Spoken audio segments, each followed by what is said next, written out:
Добар ден, почитувани гледачи, во ова вторничко издание на отвореното маратонско студио 1. Денеска се дружите со мене Кристина Атовска и мојот колега Христијан Баневски, стандардно секој втор работен ден во неделата. Денеска секако подготвивме интересни содржини за вас, ето она што е актуелно и сите актуелни состојби што ни се случуваат во државата, но пред да преминеме на темите кои ги подготвивме, да најавам дека за 14 часот беше најавена пресконференција на министрите Шекеринска, Димитров, Спасовски и Османи во владата на Република Македонија. Таму е нашата колешка Елена Милошовска. Ќе ги вклучиме малку подоцна откако пресот ќе започне, а пред тоа колегата Баневски ќе ни каже што се денеска подготвивме за нашите гледачи. Така, почитувани, добар ден и од мене, а стандардно на почетокот од студиото, како што знаете, се подсетуваме на оние највпечатливи моменти од вчерашните гостувања.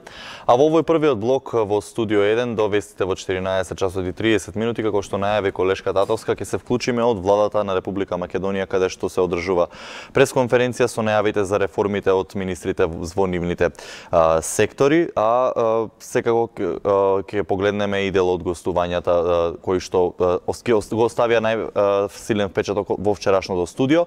Во следниот блок во 15 часот и 20 минути имаме тема која што денева е актуелна, односно вчера во Шутка конкретно, каде што жителите живеат од страв од грабежи на мали деца. На оваа тема ќе разговараме со Љати Фешиковска од Амбрела и Фатма Османовска, председателката на Советот на општина Шутка, и ќе погледнеме прилог од колегата Игор Стефановски, кој што денеска беше на терен и ни ја пренесе во вестите во 12 часот атмосферата од населбата, иако таму денеска е веќе релативно мирно. Во 16 часот се вестите и кујната на Маја во 16 часот и 15 минути, а последниот блок во кој што ве дружиме јас и колешка Татовска е во 17 часот, кога го очекуваме колегата Дејан Андоновиќ со анализата на настаните од регионот и светот, но тука ќе погледнеме и еден интересен прилог на колешката Ива Трајковска, кој што се однесува на одлуката на судот во Полска, кој што донесе одлука да државата мора да ги обештети сите граѓани кои што имаат последици од аерозагадувањето и високата концентрација на штетните PM10 честички. Во истиот овој блок ќе погледнеме и еден прилог, односно повеќе животна сторија на жената која што се обрати во нашата телевизија. Станува збор за жена која што е во роднинска врска со семејството Пецови, кои што беа опфатени во случајот Керозин. Прашањето кое што се отвара на оваа тема е дали државата води сметка за тоа кого амнестира и кого пушта на слобода кога објавува ваква амнестија.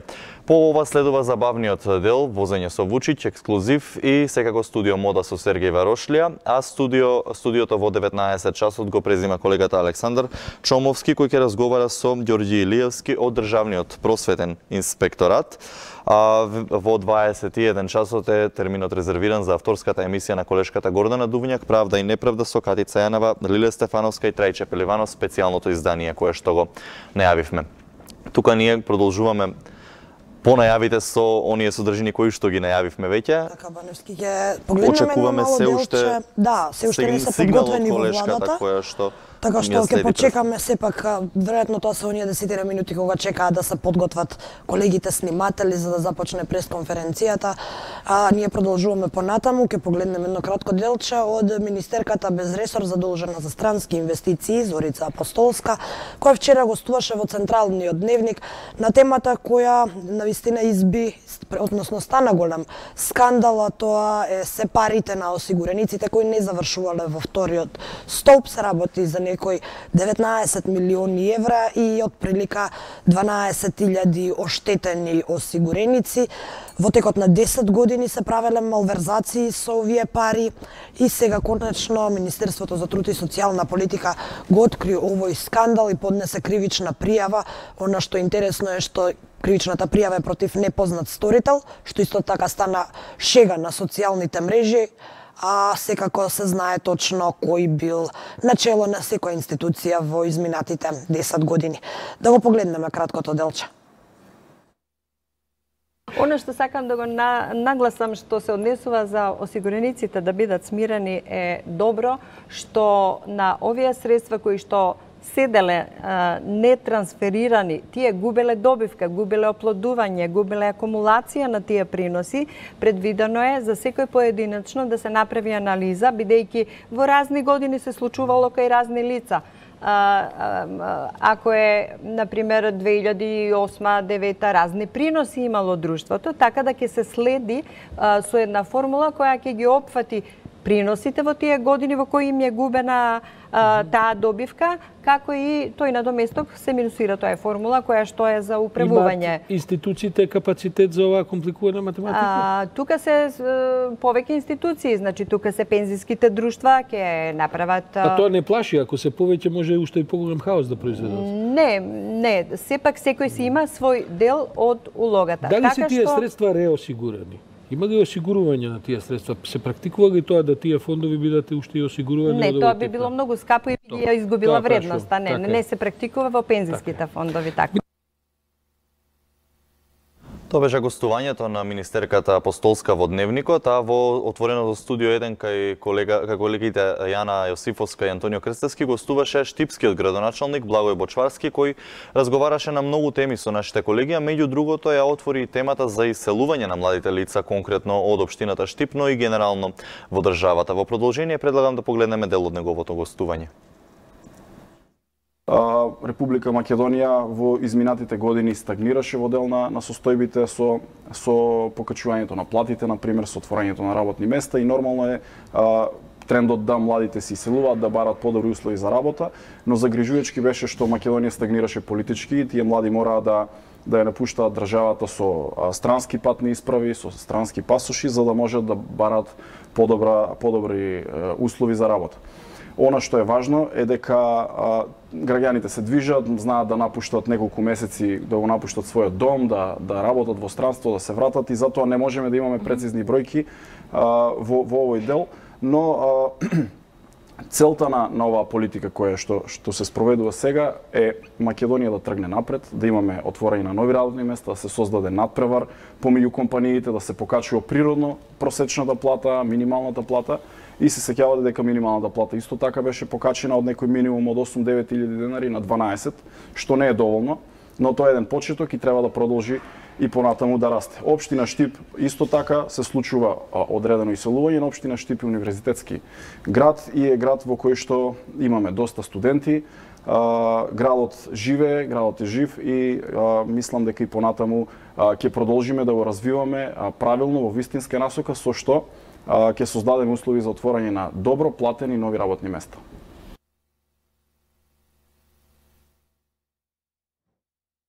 Така што се однесува до најавеното вклучување во владата кое што го најавивме на самиот почеток, се уште, како што не известува нашата колешка, се уште не е започната оваа пресконференција поради тоа што се уште не се појавил министерот Димитров, а во овие моменти веќе гледаме вест дека се расправа неговата интерпелација во собрание, дека пратениците почнале да расправаат за тоа што му забележуваат дека функцијата е извршува несовесно, нестручно и спротивно на македонските интереси, го обвинуваат за двата договори со Бугарија, како и договорот со Грција, со кој нагласуваа дека се загрозувале македонските интереси, а особено за тоа што опозицијата не била вклучена во овие процеси. Собранието денеска на продолжението на 81-та седница ја почна расправата за интерпелацијата за работата на министерот за надворешни работи со 20-минутно образложување на причините поради кои е поднесена од страна на координаторот на пратеничката група на ВМРО ДПМН, што е процедура, односно законски пропишана пракса кога се расправа на интерпелација во собранието, мора да биде таму присутен и министерот за да ја образложи секако својата страна на интерпелацијата, така што ова доцнење во владата може би да се однесува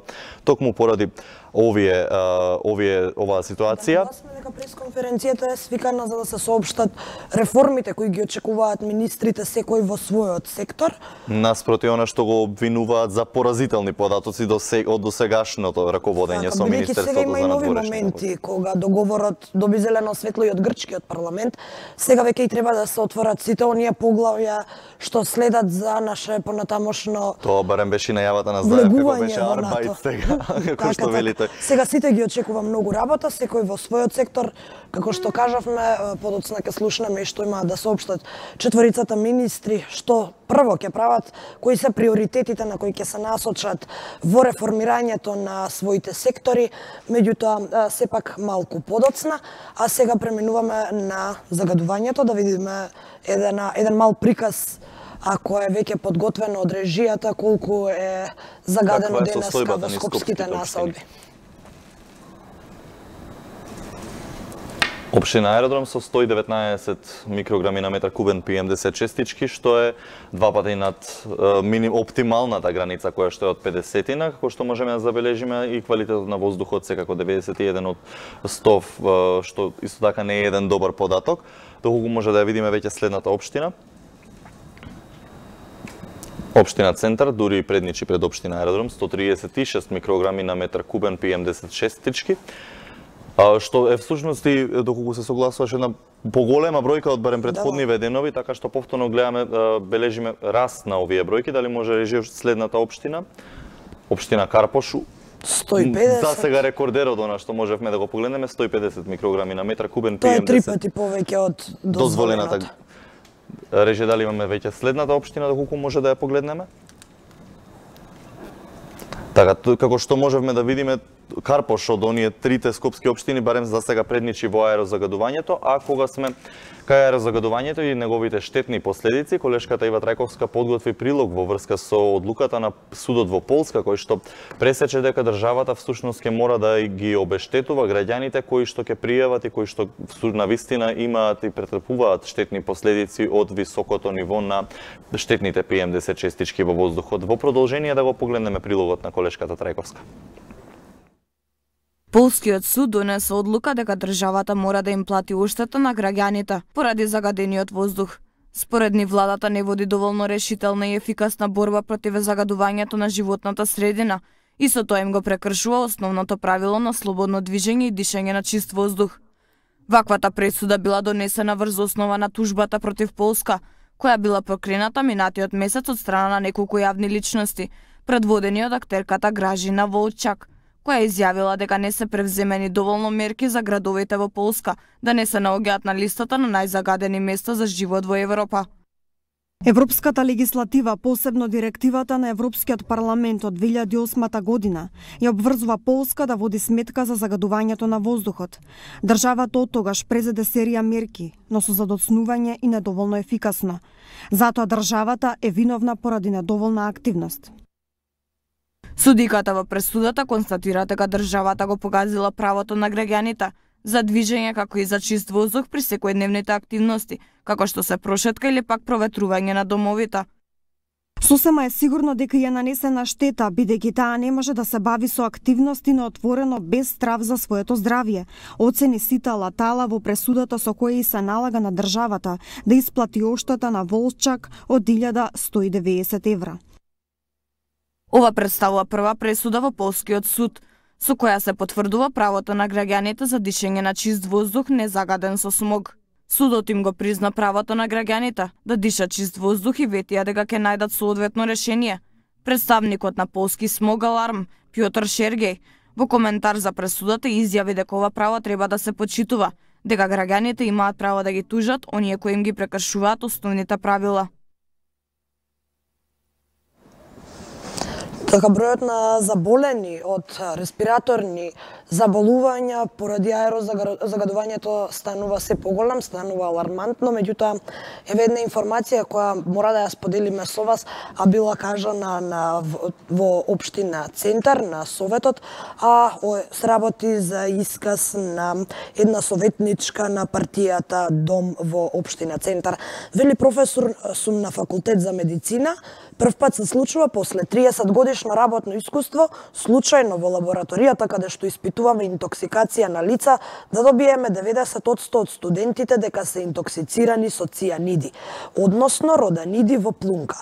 Ова не се случило последниве 30 години и можам да кажам за мене е ова алармантно. Сите се студенти од Скопје, значи тука живеат и можам да донесам слики, бидејќи ги сликав сите епровети, не ми се верува како да работат во индустрија со олово. Сите добија такви вредности. Рече на седницата Бети Дејанова, советничка од Дом во општина Центар. цијаниди. Баневски ова можеби зема и поголеми размери од она што мислевме. Ако можам да искоментирам слободно, да се когаш можеби некој друг интерес го надвладеува кај нас, барем интересот на граѓаните, бидејќи не можеме да забравиме дека токму Дом беше партијата која што во среде најголемото касапење на зеленилото во Скопје изјавуваше дека нема масакар на дрвјата во Скопје, така што можеби овде се работи за еден многу поголем проблем, а тоа е главниот загадувач, додека се уште не можат да постават диагноза, префрлувајќи топката можеби на возилата или домаќинствата. Имаме примери во Полска, можам да кажам дека вредностите, особено во оние вечерни часови, достигнуваат можеби 10 или 20 пати повисоко, што навистина не би можело да биде од домаќинствата или од возилата, така што навистина се наметнува овде сомнежот за тоа дали ние гориме можеби некаков опасен отпад. Така, а во контекст на, бидејќи сме веќе при крајот на режијата... И меѓутоа ќе опуштиме мал дел од пресконференцијата сега кога веќе гледаме дека се собраа сите четворица министри. Така, режија може да се префрлиме на пресконференцијата во владата. Од моје име, извинете, дискусијата беше интересна и не сакавме да излеземе се додека не заврши една од точките. Денешнава пресконференција сакам да ја започнам со една моја случка или забелешка, кога имав прилика да го прочитам текстот на CNN, посветен на нашиот спор со јужниот сосед.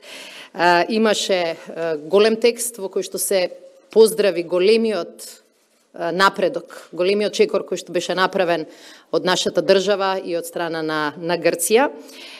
И беше коментирано дека после 27 години овој спор се реши на тој начин што се најде ново решение, се најде модел во кој што довербата помеѓу двете држави се зголеми, а Република Македонија сега ќе биде Република Северна Македонија. И еден од коментарите во текстот, подолу, повеќе од 500 коментари беа дадени од луѓе од цел свет, рече, зарем им требаше 27 години за да решат едно важно прашање. И тоа ме иницира денеска да кажам дека не беа потребни само 27 години. Беше потребно и голема политичка волја, храброст и решеност да и се помогне и на нашата држава, да и се помогне и на регионот и да се најде решение кое што е вистински акт на патриотизам и заштита на државните интереси и интересите на граѓаните. Не беше лесно да се стигне до тука, бидејќи мислам дека и ние и колегите во Грција требаше буквално да поминат низ политичко минско поле. И тука и таму, дури може би и повеќе во Атина и во остатокот од државата, бивме изложени на канонада на критики за Преспанскиот договор. Ако тука се соочивме со политичка бура, оно што се случуваше во Грција личеше на вистинско политичко торнадо. Меѓутоа и покрај тие притисоци и покрај тој тон на критика, пратениците и во грчкиот парламент ја донесоа вистинската одлука за регионот. Покажа и истрајност, покажа и храброст и сакам денеска во име и на владата и на сите колеги да им честитам на тоа. Со нивната одлука во парламентот во Атина покажаа дека нашите пратеници не се осамени во визијата за еден поинаков Балкан, во визијата која што промовира политика на вистина на 21. век. До пред година и пол, секој пат кога ќе се спомнеше нашата држава, асоциацијата во Брисел и во сите европски престолнини беше хаос, криминал, замолчени медиуми, заробена држава, политички, дури и физички пресметки помеѓу политичките неистомисленици. Денеска асоциацијата е сосема променета.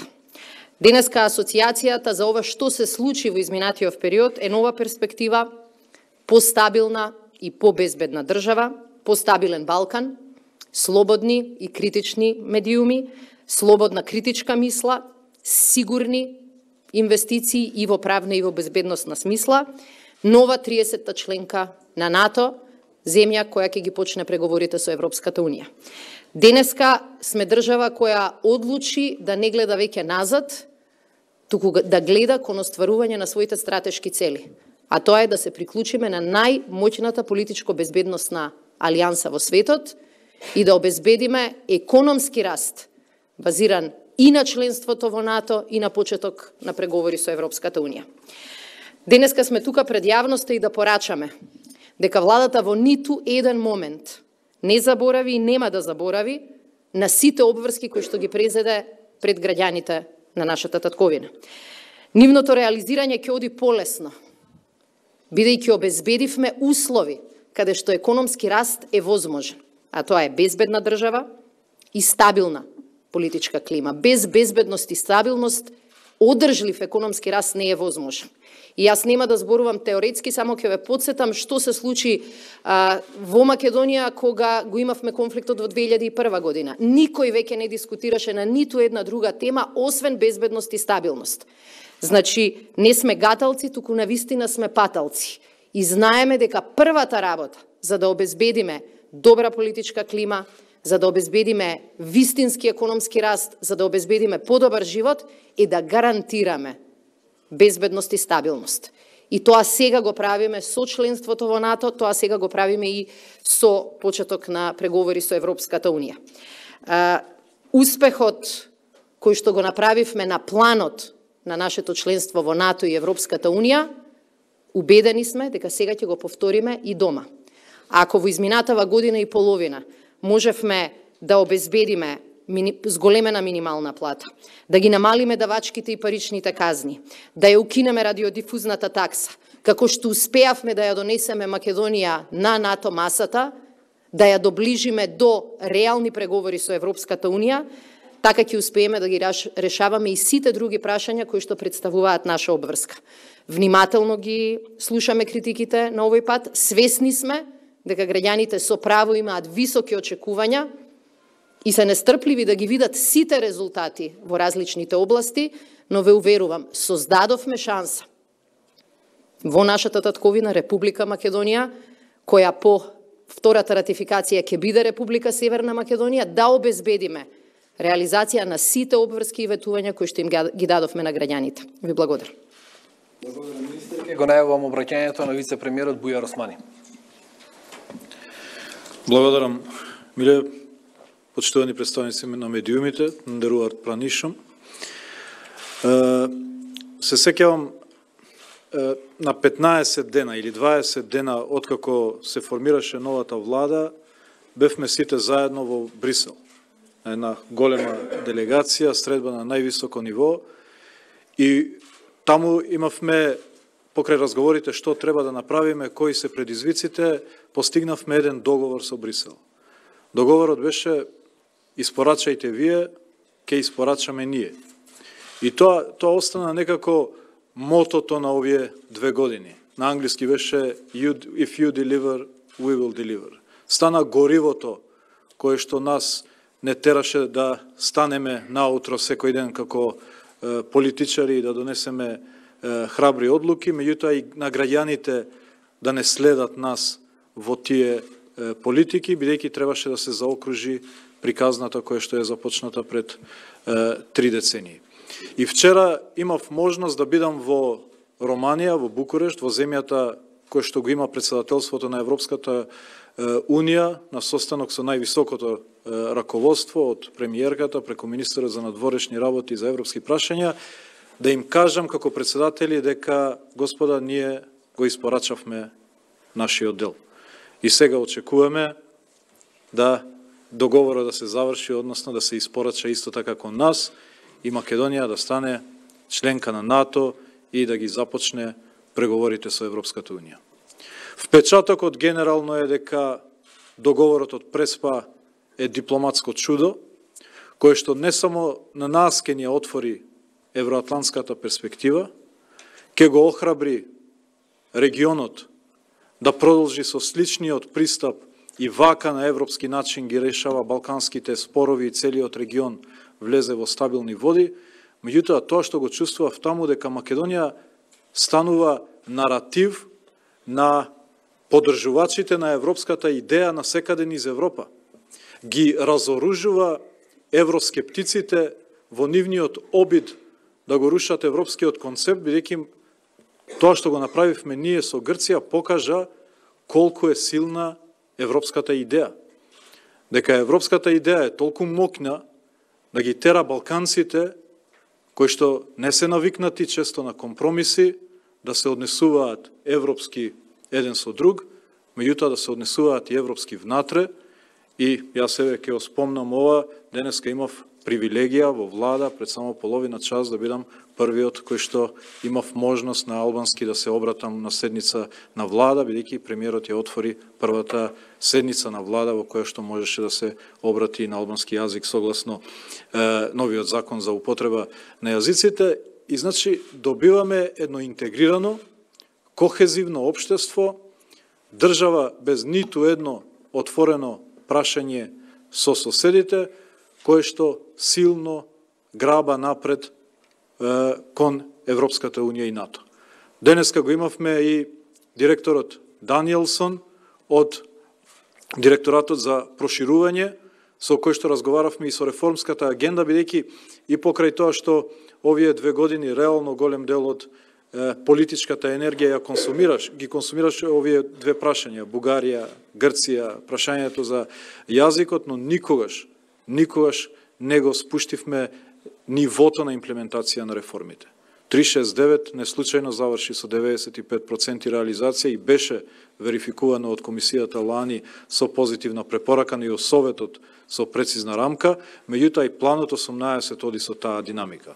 Остануваат клучните 2 месеци, февруари и март, кога треба да испорачаме и во делот на донесувањето на законите за 4 области кои што Советот ги определи минатата година како приоритетни, но тоа што е најважно, треба да ги убедиме дека се менува однесувањето во 4 сектори согласно духот на законите што го носиме.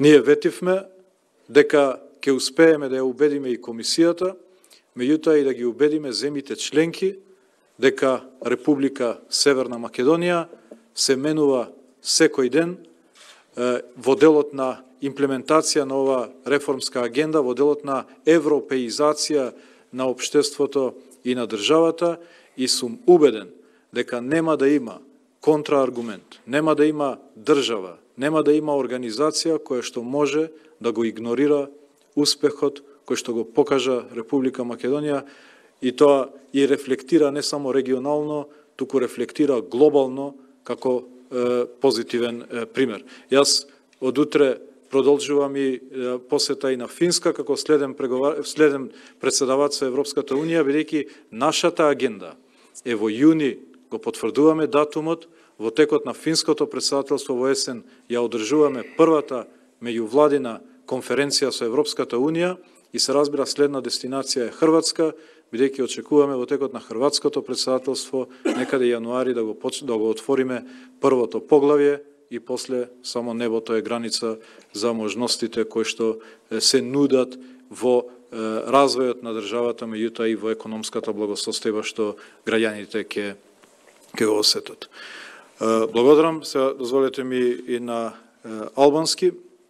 Тендеруар пранишам, филимишти у тој се сот филуам мледене парче верис на дюджух, на баста ефектуимит лиджит преподаримине джува, да киша мунцин, të kem paraqitjen e parë në gjuhën shqipe dhe mendoj se përshëndeta në fakt përgëzova të gjithë të cilët kontribuan në miratimin e këtij ligji, i cili do të rrit kohezionin dhe integrimin e brendshëm, komunikimin e qytetarëve me shtetin dhe me qeverinë, do të bëjë qeverinë më të afërt ndaj njerëzve, më të kuptuar, më të integruar, dhe besoj që tani e tutje kjo do të mundson një integrim edhe më të mirë të qytetarëve të gjitha komuniteteve brenda shtetit. Por ajo çfarë desha sot fokusohem është në fakt rezultati i mbylljes së çështjes së emrit dhe perspektivave që ofron kjo mbyllje. Dua të rikujtoj të gjithë ata të cilët e dinë që vetëm para 2 viteve, gjatë vizitës tonë në Bruksel, kishim një marrëveshje aso kohe politike me Brukselin, se nëse ju i përfundoni detyrimet e juaja politike dhe reformuese, Brukseli do të përgjigjet gjithashtu me detyrimet e veta për hapjen e dyrëve të NATO-s dhe Bashkimit Evropian për Maqedoninë. Ishte kjo marrëveshje aso kohë me Brukselin, e cila ishte lënda djegëse që e ndiste motorin e kësaj qeverie dhe çdo njerit nga nesh për të punuar, për të realizuar agendën dhe programin ton qeverisës, që të mundemi pastaj sot dalim me kërkesë për fillim bisedimeve në 2019. Detyrimet tona ishin mbyllja e kontestit të emrit me Greqinë, mbyllja e marrëveshjes me Bullgarinë, ligji i gjuhëve dhe agenda reformuese që aso kohë ishte në kornizë ishte futur në kornizë të planit 369, kurse pastaj në kuadër të planit 18. Dhe çfarë ndodh? Vetëm 15 muaj, 16 muaj pas, unë kisha mundësi ndje në Bukuresht të informoj prezidencën rumune se Maqedonia i kreu detyrimet e veta që i mori vetëm para 15 muajve. Dhe brenda kësaj periudhe mbylli temat politike dhe u bë vendi vetëm në rajon i cili nuk ka asnjë çështje të hapur bilaterale me fqinjt, e cila e mbylli pjesën legjislative të marrëveshjes së Ohrit si parakusht për një shoqëri të integruar dhe në një kohezion të brendshëm. Dhe duke pas parasysh dinamikën e realizimit reformave në 4 shtyllat kryesore të cilët Këshilli i Bashkimit Evropian i kishte përcaktuar vitin e kaluar në qershor, si në aspekt të implementimit ligjeve, por ashtu edhe në përkthimin e atyre ligjeve në sjelljet njerëzve, në frymën e atyre ligjeve dhe në frymën e evropianizimit të shoqërisë, unë jam i bindur se nuk do ketë forcë apo shtet që të mund të refuzon këtë narrativ pozitiv i cili po reflektohet nga Maqedonia dhe se përfundimisht në qershor Maqedonia konfirmon datën për fillim bisedimeve, në vjesht të këtij viti fillon mbledhja e parë ndërmjet Maqedonisë dhe Bashkimit Evropian, ose konferenca ndërqeveritare, dhe një janar ose shkurt hapim kapitullin e parë në negociatat aderuese me Bashkimin Evropian. Jemi në përgatitje të strukturës negociuese, ditëve vijim do të rumbullaksojmë kornizën e kësaj strukture negociuese dhe pastaj vazhdojmë më tutje deri në qershor në rumbullaksimin e agendës reformuese dhe besoj prej qershor pastaj edhe me bisedimet. Ju falenderoj. Благодаря. Вице-премиер, го најавувам обраќањето на министерот за внатрешни работи, вице-премиерот Оливер Спасовски. Благодарам. Почитувани граѓани, почитувани представници на медиумите, се изборивме Македонија да биде дел од напреден, современ и демократски свет. Излеговме од длабока политичка криза и од заробена држава. Се вративме на патот по кој чекорат сите европски демократски држави. Македонија денес е слободна земја, која има отворена и транспарентна влада. Бевме последни во регионот по отвореност и транспарентност, денес сме први. Бевме пример за држава во која се кршат човековите права. Денес сите меѓународни извештаи зборуваат за значително зголемени права и слободи. Од држава во која Министерството за внатрешни работи беше претворено во партиски штаб и центар за прислушување, станавме држава која е во процес на сериозни реформи на безбедносните служби и во која веќе нема нелегално прислушување. Ја комплетиравме и законската рамка за воведување на ефикасна надворешна контрола врз работата на македонската полиција. Се воспоставува посебна единица кај народниот правобранител, механизам за граѓанска контрола. Во подготовки сме и за спроведување на процесот на така наречен ветинг во Министерството за внатрешни работи, со што од Министерството ќе си заминат оние на кои не им е местото таму. Големите прашања се затворени и сега со цел капацитет продолжуваме со реформите. Приоритет е борбата против корупцијата и оневозможување на било какво кршење на човековите права. Сите граѓани се и мора да бидат еднакви пред законот. Нема веќе привилегии и богатења врз грбот на граѓаните. Донесовме нов закон за антикорупција, со кој се надминуваат недостатоците од законот за спречување на корупција и законот за спречување судир на интереси. Зајакнати се критериумите за избор и именување на председател и членови во составот на Државната комисија за спречување на корупцијата.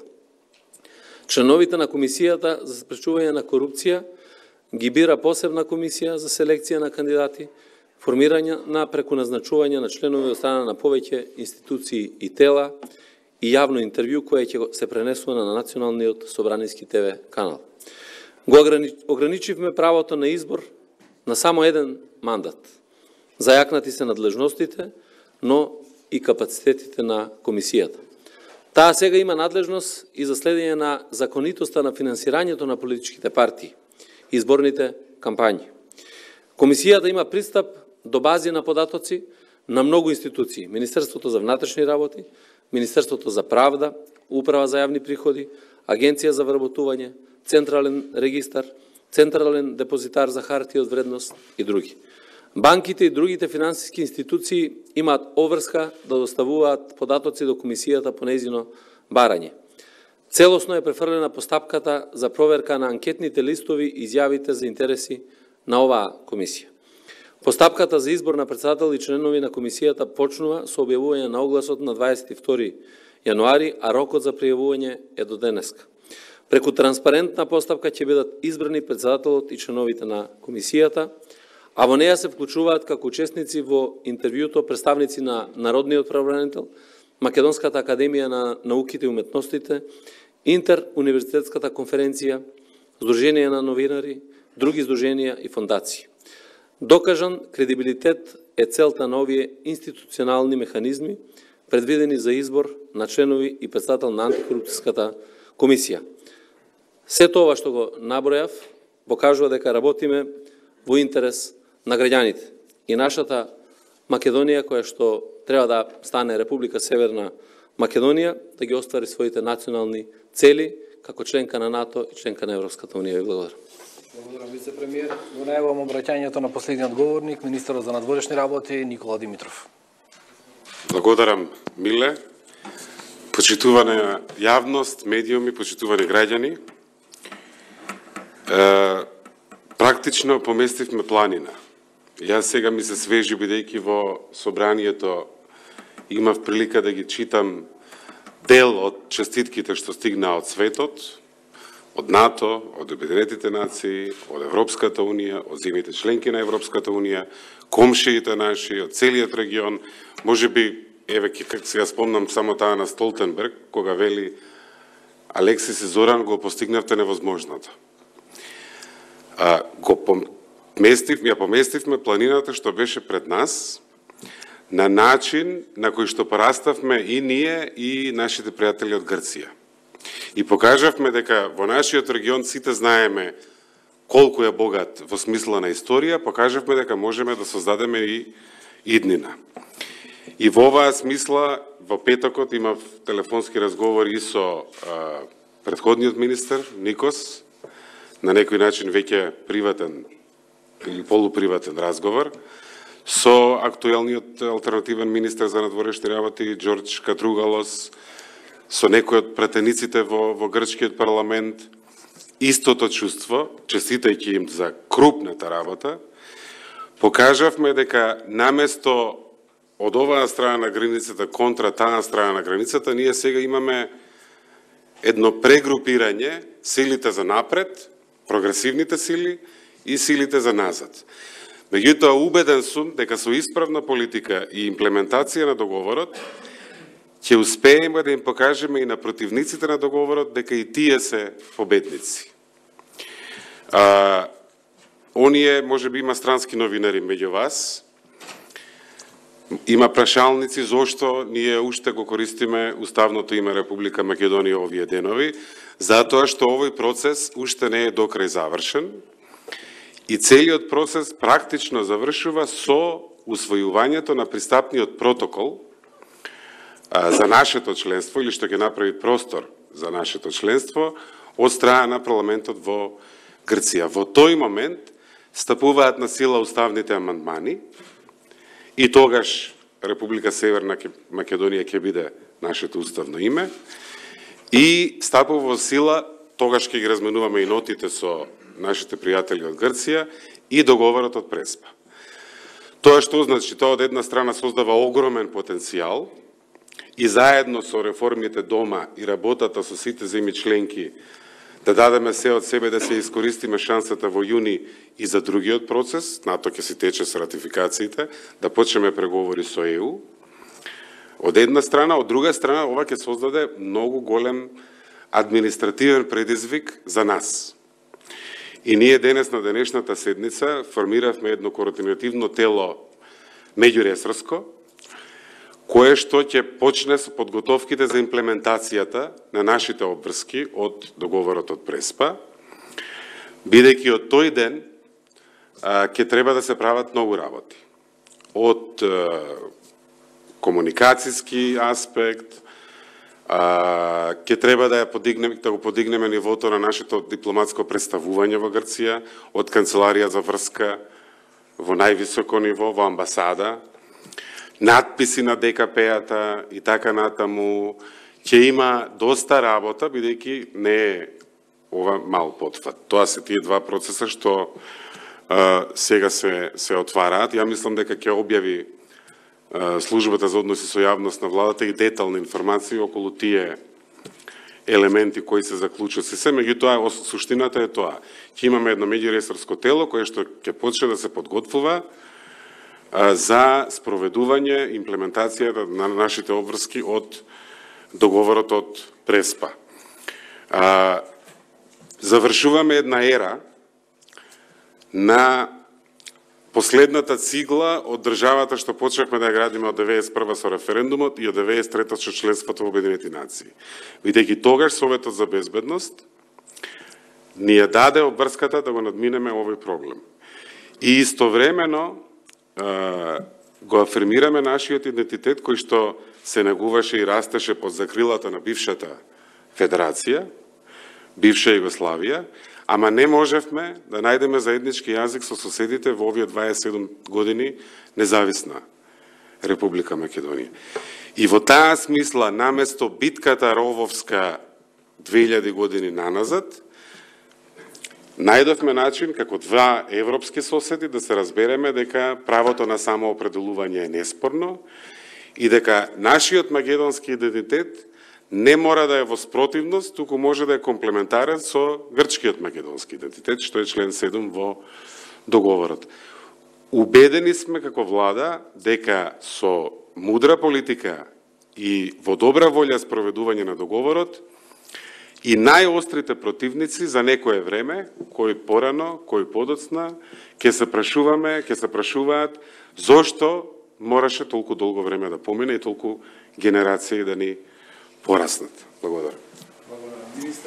Прашање, вака сега, ќе ве замолам новинар едно прашање, преводот албански македонски е на канал 1 и обратно на канал 2 е македонски албански. Аријан прво, Милка второ. За среќа денеска ни зборуваат тројца од можните кандидати за претседател на државата.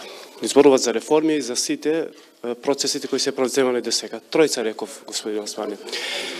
Сакав да ве прашам поединечно сите господин Спасовски, господја Шекеринска и господин Димитров, дали ќе кандидирате за претседател на државата? И би сакал да добием поединечен одговор од сите, искрено. И едно прашање до господин Османи, кој задуи е поприфатлив од овие тројца како консенсуален кандидат за претседател на државата. Ви благодарам. Не исполнувам услови. По кој редослед може да почнеме? Повели Никола па Радмила. Мене е тешкото прв сега. Значи, ова е еден важен процес што вклучува консултации и одлуки на партиско ниво, консултации со коалицијски партнери, консултации со граѓаните во смисла на анкети. Ја веднаш реагирав зашто викам, ама има проблем со возраст, што не може да се заобиколи. Ние рано е. Мора да ги почитуваме овие процеси, тоа се многу важни процеси. Голема чест е името да се споменува. Самото споменување е веќе голема чест. Ама имајќи ги предвид кандидатите, мислам дека и фали некои тука не сме сите на оваа маса, убеден сум дека коалицијата за еднината и за одење напред ќе излеземе со кандидат што ќе победи и ќе има едно убаво партнерство, здраво и зрело со владата, за да се исполни оваа голема цел и шанса што практично сами ја создадовме. Благодарам. На директното прашање ќе дадам директен одговор. Не верувам во само кандидатури. Исто како што не верувам во тоа дека председател треба да се избере малку како избор за најдобра кола или најдобар производ. Денеска сме тука да зборуваме за тоа што работевме последната година и половина. Денеска сме тука да кажеме и што ќе работиме следнава година како влада. Нашиот фокус, и стигнавме волку далеку заради тоа, нашиот фокус е да ги решаваме проблемите во Македонија. Кој каде ќе биде и која функција ќе има, тоа е сосем второстепено. И само заради тоа што работевме заедно, а не како кандидати за нешто идно, затоа успеавме. Прво мислам дека пред нас е исправена една одлука, а тоа е да донесеме вистинска одлука за тоа каков председател заслужува Република Македонија. И јас, и колегите, и луѓето од раководството на партијата сме насочени кон таа цел. Да го најдеме решението кое што ќе биде во сосема спротивна позиција од тоа што имаме до денеска. Храбар, визионер, одлучен човек кој што ќе мисли за еднината на Македонија, за еднината на генерациите. И успесите доаѓаат ако има тим. Ова влада има успеси заради тоа што има тим, заради тоа што имаше храброст, заради тоа што имаше визија да се наметне пред граѓаните и бидејќи започна процесот така како што е предвидено да се избира кандидат за председател, во целиот тој процес важни се овие принципи, заради тоа што личната судбина, личните амбиции, личните чувства на ниту еден овде присутен или на ниту еден во Република Македонија не се поважни од еднината на државата и од еднината на нашите генерации кои што следуваат. Така да има простор во кој што ќе дискутираме од сите можни аспекти, помеѓу политичките субјекти, помеѓу граѓаните, и сум убеден дека Македонија ќе добие председател како што заслужува, храбар, визионер кој што ќе знае да гледа во еднината на оваа држава. Благодарам. Само ти имаш потешко прашање. Јас сум како жири кој треба сега да според одговорите. Вака, прво ставот на ДУИ е дека Македонија треба да има консензуален кандидат. Таа идеја ја наметнавме уште на претходните председателски избори, бидејќи сметавме дека улогата на председателот е да биде кохезивниот фактор на општеството, гласот на разумот во кризни периоди, кој што го немавме овој тежок период на политички кризи, не недостасуваше таква фигура, таков глас на разум кој што ќе не сближи, ќе не повикува, ќе не спојува. И таа идеја ги надминува политичките мандати. Значи, таа е конзистентна идеја која што сметаме дека долгорочно Македонија треба да ја применува, дека председателот на државата треба да биде кохезивниот елемент на сите етнички заедници, меѓутоа и сите општествени слоеви. Таа идеја не успеавме тогаш, ја промовираме и сега. Ќе инсистираме до последен ден, ако не успееме, ќе продолжиме да инсистираме на следните избори. Дека Македонија треба да има консензуален председател кој што најмалку ги представува, ја представува волјата на двете поголеми етнички заедници, но зошто да не и на сите други етнички заедници. Таа идеја сме ја разговарале со коалиционите партнери и начално имаме согласност дека ќе одиме со заеднички кандидат. Тоа се покажа и успешно имавме ние и на локалните избори заеднички кандидати во неколку општини, меѓутоа ова е друга димензија на председател на државата. Сметам дека сега е период кога се тестира јавното мислење и дека ако ние им даваме насоки на граѓаните, ќе влијаеме на мислењето. Сметам дека треба да оставиме, да го видиме прво тоа автохтоно мислење на граѓаните, кои они би го преферирале за оваа важна функција и потоа се разбира ќе седнеме заедно со коалиционите партнери и врз основа на тоа мислење на граѓаните, на различни други мислења да донесеме одлука дали ќе одиме со заеднички кандидат или и кого ќе го предложиме. Така да навистина не сметам дека правам услуга на процесот ако би спомнал било кое име сега, бидејќи интерферирам со автохтоната волја на граѓаните кој што е во моментот предмет на испитување на јавното мислење. Билка Смилевска, Ал Джазира, Јулијана, Телма, Фуркан, ТВ-пан. Сакам да прашам за оваа денешната тема во контекст, да речам, на позитивните вести со кои почна оваа 2019, се надевам дека во тој правец и ќе се продолжи. Сакам да прашам, мислам дека министр Димитров, вие треба во Брисел да го подпишете пристапниот протокол за членство на Македонија во НАТО. Кога ќе се случи тоа? И дали Грција си зема обврска да биде првата земја која во својот парламент ќе го ратификува овој пристапен протокол, после кој, како што вие ни рековте, веќе договорот во Преспа влегува во полна правна сила и новото име на државата е Северна Македонија. Уште некој или веднаш? Пристапниот протокол е практично измена на Вашингтонскиот договор, со кој што е создадена Алијансата и ја подпишуваат земјите членки.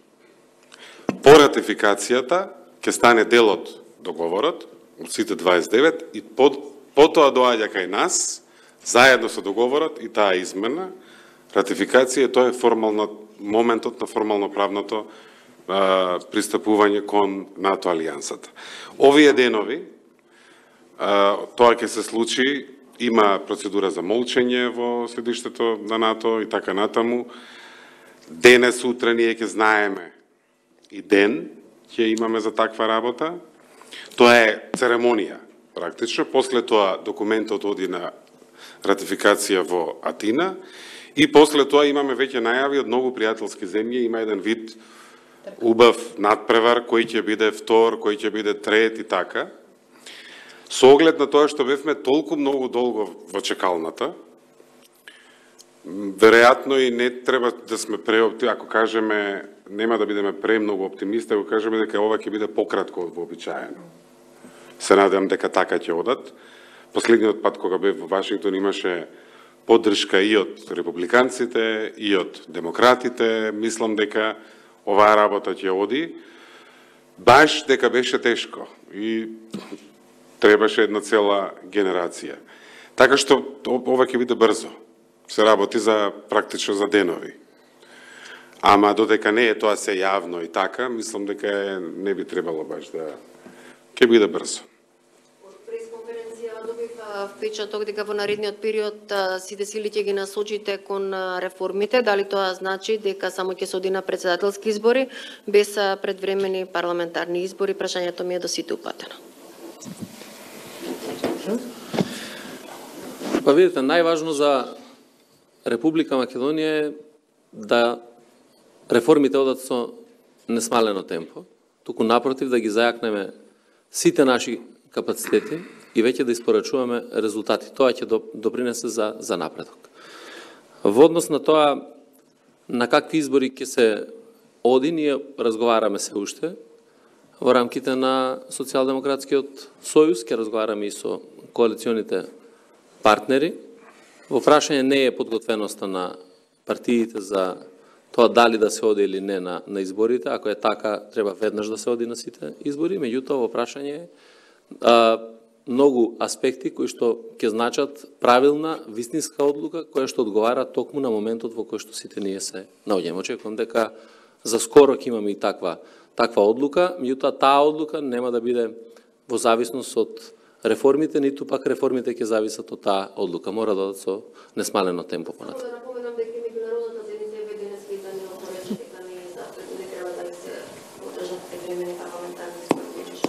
Сите аспекти ги разгледуваме кога носиме одлука.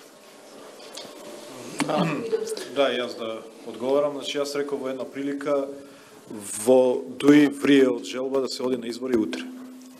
Меѓутоа, од структурите кои што ги следат партискиот интерес, ги следат анкетите, ги следат приликите во јавност. Меѓутоа, ние што ги следиме приликите во Брисел, ги имаме овие средби кои што вие ги спомнувате, дали Даниелсон денеска, дали вчера во Романија, сметаме дека приоритет треба да се остави на овој процес кој што го започнавме, а треба да го завршиме, да го капитализираме со започнување на преговори.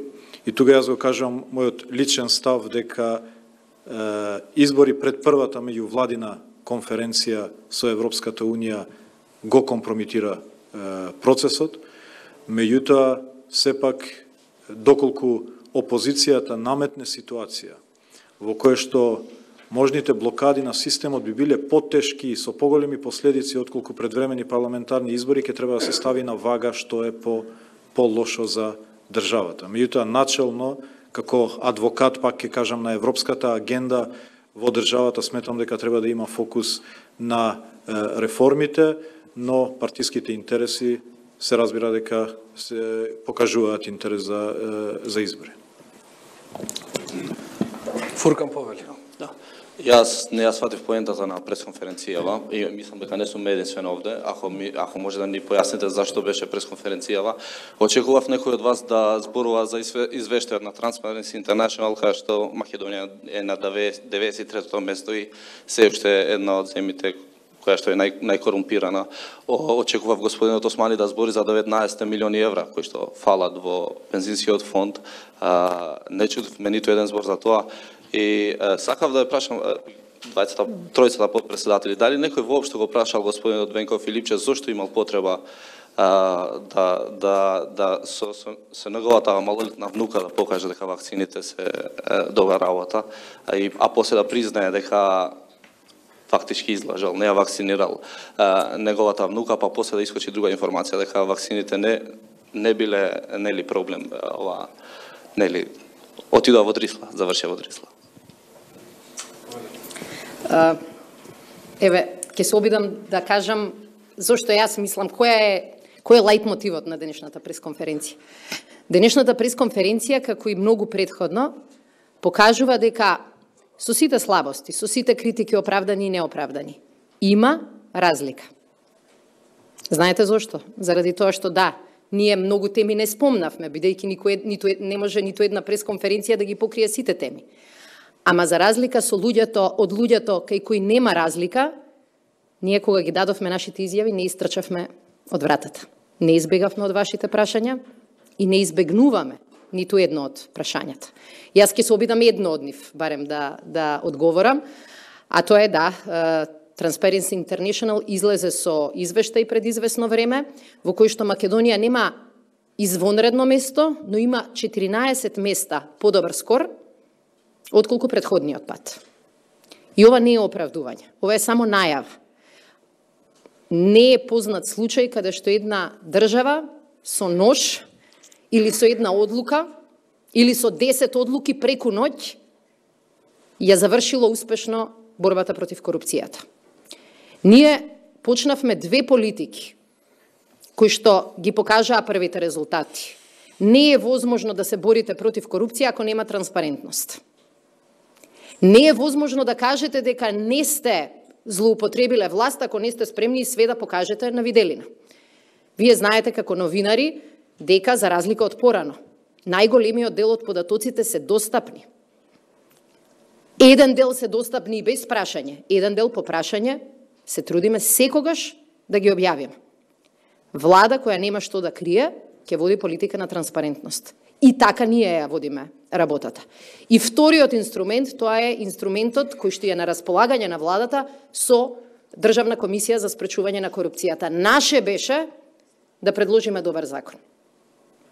И иако постоеше голем сомнеж, ние покажавме дека тоа што го најавивме, го реализираме. Затоа реализиравме антикорупцијска комисија која ќе треба да ги исполни највисоките стандарди за професионалност и независност, но во исто време ќе ги има инструментите, орудијата да не истражува, да има пристап до податоци, да може да ги контролира и политичките партии, сите типични слабости на Македонија. Дали е тоа доволно? Не. Меѓутоа, еден дел од работата и не може да биде завршен само од владата. Ние го даваме тонот, ја даваме рамката, го покажуваме однесувањето. Не избегавме од ниедно прашање, но еден дел од борбата против корупција зависи од органите во кои не смееме да се мешаме. А тоа е обвинителството и судството. И не случајно Македонија ги носи новите закони за да обезбеди посилна борба против корупцијата и поголема заштита за човековите права. Еве сега некако толку министар, како мајка која често си го носела детето на вакцина, ќе ви кажам дека не станува збор за лажна вест, барем според тоа што го добив, туку само станува збор за различна вакцина. Меѓутоа, како некој што исто така носел дете, ќе ви кажам дека грижата на мајката или на таткото или на роднините е иста, без разлика дали се работи за МПР, ако не се лажам, вакцината или за некоја друга. Сите сме свесни дека во последно време, во можеби последниве 2 децении светски, почнавме да губиме верба. Но таа верба ни е неопходна, затоа што гледате дека алтернативата на вакцините се и епидемии на сипаници, кои не се наивни и кои кај некои деца предизвикаа сериозни проблеми. Ама ова повеќе велам како родител, а не како министр. Да, ако може, прво во однос на вчерашната фама и спектакуларни наслови за злоупотреба од пензискиот фонд на 19 милиони евра, јас морам тука да кажам дека вчера имаше несрекна изјава на министерката Царовска, која што отвори можност за спектакуларни шпекулации по однос на тоа што се случило во фондот за пензиско инвалидско осигурување, за некаква можност за злоупотреба. И кога вчера го верификувавме и со Министерството и со фондот дека апсолутно не се работи за злоупотреба на ниту еден денар од средствата на пензионерите или од фондот за пензиско инвалидско осигурување, туку поради поради административни пречки, дел поради недоволен буџет заради тогашната одлука на влада да се намалат придонесите, дека тие не биле префрлени во вториот столб, меѓутоа не станува збор апсолутно за никаква злоупотреба на ниту еден денар од тие средства и побарав од министерката и од фондот денеска да излезат и да објаснат пред граѓаните, и верувам дека тоа го направија и разјаснија дека тоа е апсолутно фейк ньюз, но сепак, поради штетата што е направена во име на ДУИ, најавувам дека за сите и политичари и медиуми кои што го инволвираа вчера ДУИ во оваа лажна вест, дека доколку не се извинат во наредните 24 часа, ќе мора да покренеме правна постапка со цел да ја докажеме вистината. Полека се уште одговараат, Предраг, ќе те замолам. Јас само 3 реченици. Прво, имам актуелна интерпелација во собрание и зашто ќе морам да одам, ако сакам да продолжам да си ја вршам работата и службата. За ова само бидејќи ми е многу важна тема и лично и во делот на реформската кондиција на нашата Македонија. Прво имаше еден индекс на Економист, каде што Македонија беше меѓу ретките земји кои што имаат прогрес. Второ, иако далеку не е за гордење, нашиот пласман на Transparency International, подобар е од минатиот. Тоа покажува дека правецот ни е добар, меѓутоа далеку сме од таму кај што треба да бидеме и кај што сакаме да бидеме. И можеме да видиме, да лоцираме зошто може би треба побрзо, со тоа што да не заборавиме дека Transparency мери перцепција. Односно, впечатокот на јавноста, какви сме во оваа важна борба. Не сакам апсолутно да релативизирам, мислам дека е важен мотивирачки фактор и убаво е да бидеме сите ние притискани во тој правец. Ама сето тоа да го ставиме во вистинска перспектива. 20 месец е оваа влада. Од 1 јуни како ја презема длужноста, трендот правецот е очигледно сосема обратен од претходниот, односно е добар. Темпото, мислам дека можеме да разговараме дали можеме да го забрзаме и така натаму. Меѓутоа многу е важно што имаме ваква дебата и ние имаме тематска пресконференција. Мислам дека толку крупна планина од 27 години заслужува да разговараме кои се импликациите за реформите, за НАТО, за амбицијата за пристапни преговори со Европската Унија. Ова наскоро ќе влезе во сила, ќе има административни задачи многу. Тоа беше идејата да се одбележи тој момент. Јас дали имам дозвола да се извинам и да ќе му простиме на одам, да. Да, добро, јас сакам да прокоментирам само еден дел од прашањето што се однесува за корупцијата и за податоците кои што ги спомнавте. И факт е дека таму каде што сме поради политиките кои што беа спроведувани во минатото и резултатите кои што биле во однос на борбата против корупцијата или колку тие резултати биле дел од системот на корупцијата. Борбата против корупцијата е прашање кое што не е прашање на една институција, туку на многу институции. Исто така е прашање на реформи и сметам дека политичката волја на оваа влада за борбата против корупцијата е јасно изразена преку создавање на законски можности за ефикасност во работењето. Ќе напоменам неколку работи кои што ги превземаме. Прв пат, после долги години, се прави посебна стратегија и веќе се имплементира во делот на финансиските истраги и конфискацијата на имот. За прв пат, после многу години, има конфискација на имот во водењето на постапките. Направивме Национален координативен центар за борба против криминалот, организиран и корупцијата и веќе се ефектуирани одредени резултати и продолжуваме уште понатаму и на домашен и на меѓународен план преку меѓународна политичка соработка. Секако дека во наредниот период таа борба мора да биде енергична и тоа во сите сфери на делувањето и на криминалите кои што ќе се најдат во институциите кои што биле раководени од кадри на претходната влада, меѓутоа и за сите елементи на криминал кои што постојат во институциите кои што се раководени од кадри на оваа влада. Селективност во борбата против корупцијата не смее да има и мора со сите сили да се справиме против бандитизмот кој што ги разорува институциите и кој што ги јаде новите работни места, заради тоа што токму корупцијата во институциите, корупцијата на високо ниво, ги јаде работните места преку спречувањето на развојот на државата. Да се спочитуваме до крај, 3 последни кратки прашања, зашто уште тројца сте. Колегата од ТВ Клан, Предраг Пресинг и колегата во последниот ред. За вчерашниот инцидент во општина Шуто-Оризаре, кај повредени двајца полицајците.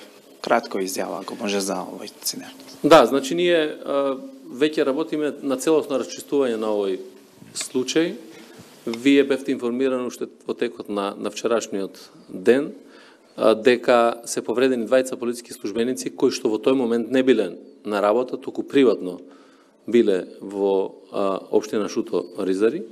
По претходно дадена дојава дека се случуваат наводни киднапирања на деца во општината преку Фејсбук, што апсолутно до сега нема таква пријава дека се случил еден таков настан и настанал овој немил инцидент. Наше е да го расчистиме случајот, очекувам многу скоро да излеземе со конкретни информации и реакција во однос на луѓето кои што учествувале во ваков настан и да едноставно го добиеме крајниот епилог на целата оваа случка во која што се повредени двајцата полициски службеници. Повели. За вице-премиерот Османи, господин Османи, не сметате ли дека во текот на целиот прес провеува тонот дека сте транспарентна влада и дека таа така наречена фейк нюс информација произлегува од една институција на систем како Министерство за труд и социјална политика и сега на крај велите дека ќе покренете кривични пријави против медиуми во кои се споменуваат луѓе од ДУИ. Значи, фейк ньюз не е информацијата од Министерството, фейк ньюз е информацијата дека имало злоупотреба, дека биле украдени пари. Тоа е фейк ньюз И имаше опозициони лидери кои што излегува вчера дека било финансирана кампања со тоа или имаше медиуми кои што дуи го инволвира. Ние, за да ја докажеме вистината, планираме да покренеме правна постапка за сите кои што нема да се извинат за имплицирањето неправедно на дуи на една таква лажна вест. Што истражува ОЈ? Ако нема никаква злоупотреба. Значи, денеска и Министерството и Фондот за пензиско и инвалидско осигурување излегува со објаснување дека не фали ниту еден денар од фондот, туку тие не биле исплатени заради тоа што требало да се исплатат како пензии. Тоа е недостаток на пари. Тие пари се префрлени како пензии на граѓаните. Значи не се злоупотребени тие пари. И тоа е фейк ньюс. Кога имплицирате политичка партија или имплицирате луѓе без никакви докази. И затоа ние мора да го заштитиме угледот и честа на партијата и затоа ќе мора да бараме извинување за сите тие кои што во своите наслови вчера го имплицираа дуи или пак за политички партии кои што направија такви обвинувања. Јас бев пратеник во собранието кога прв пат излезе оваа информација за можно трансферирање на средства од вработени од едниот на другиот столб. И јас од она што го чув вчера на пресконференцијата и во изјавите, јасно станува дека направена е злоупотреба, што не значи дека парите се завршени во приватни джебови на функционери, но злоупотребата мора да ја истражи ОЈ.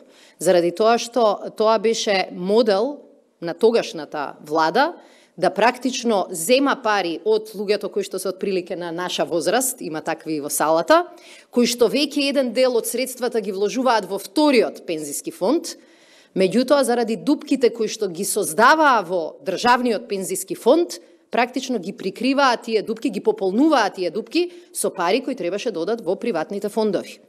Но она што мислам дека денеска го испуштаме предвид е уште еден пример зошто понекогаш нашава влада мора да даде двојно повеќе напор за да покаже и помал резултат. А тоа е дека ние треба да полниме стари дупки и треба да враќаме стари долгови. Она што го кажа вчера министерката во име на владата е по мене клучната порака. А тоа е дека никој граѓанин во Македонија кој што финансирал во вториот столб, кој што давал пари и мислел дека или мислела дека утре основицата пензија ќе ги расте согласно законот, не треба да се грижи дека некој ги искористил парите за друго нешто. Туку дека тие пари оваа влада во овој мандат со овој пиом ќе ги уплати на приватните фондови за да граѓаните не ја плаќаат цената. Тоа само ја потврдува политиката на нашата влада, а тоа е дека парите треба да одат кај граѓаните.